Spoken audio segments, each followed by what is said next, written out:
It started with a promise: bring the factories home, punish the cheaters, make America strong again. But 4 months into President Trump's trade war, the numbers started whispering a different story. On the surface, everything seemed fine. GDP was still growing. Jobs data still looked decent. But beneath that, something had shifted.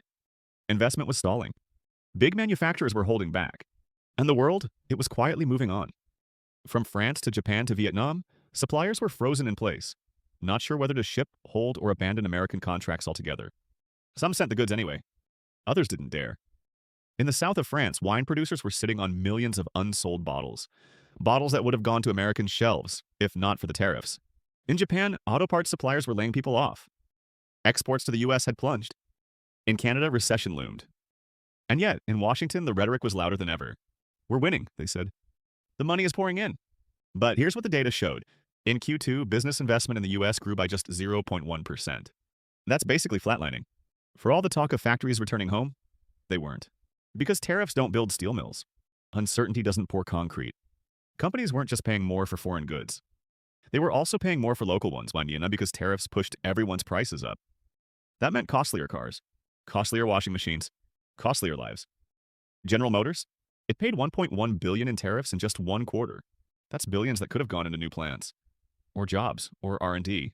Instead, it went to a trade war with no clear end. And here's the deeper irony. While Trump pitched tariffs as a weapon against China and a rescue plan for American workers, other countries were signing their own deals without the US. The EU was finalizing a massive pact with Latin America. The Trans-Pacific Partnership? It grew even without the US, with Britain joining no less. Global trade was evolving, and America was watching from the sidelines. Because even though the US makes up $30 trillion of the global economy is over $100 trillion now. The US isn't the only game in town. And if the tariffs were meant to isolate China, they may have done something else instead. Isolated America. Meanwhile, US consumers were paying more. Big companies were shrinking their forecasts. Even the mighty tech sector felt the squeeze, with looming tariffs on semiconductors and critical minerals. At the Fed, Chair Jerome Powell was being asked, how much damage has been done? His answer? Uncertainty. That's the key word. Not collapse. Not catastrophe.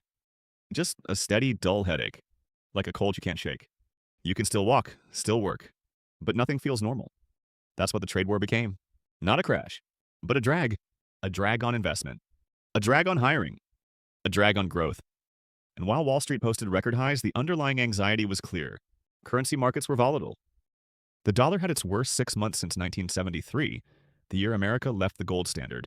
If history's any guide, protectionism comes with a cost. A century ago, Argentina and the United States were nearly equal in economic strength. Argentina chose protection. The US chose openness. Today, only one is a global superpower. So now the question is, what path is America really choosing? And what will the rest of the world do? If the US becomes an island,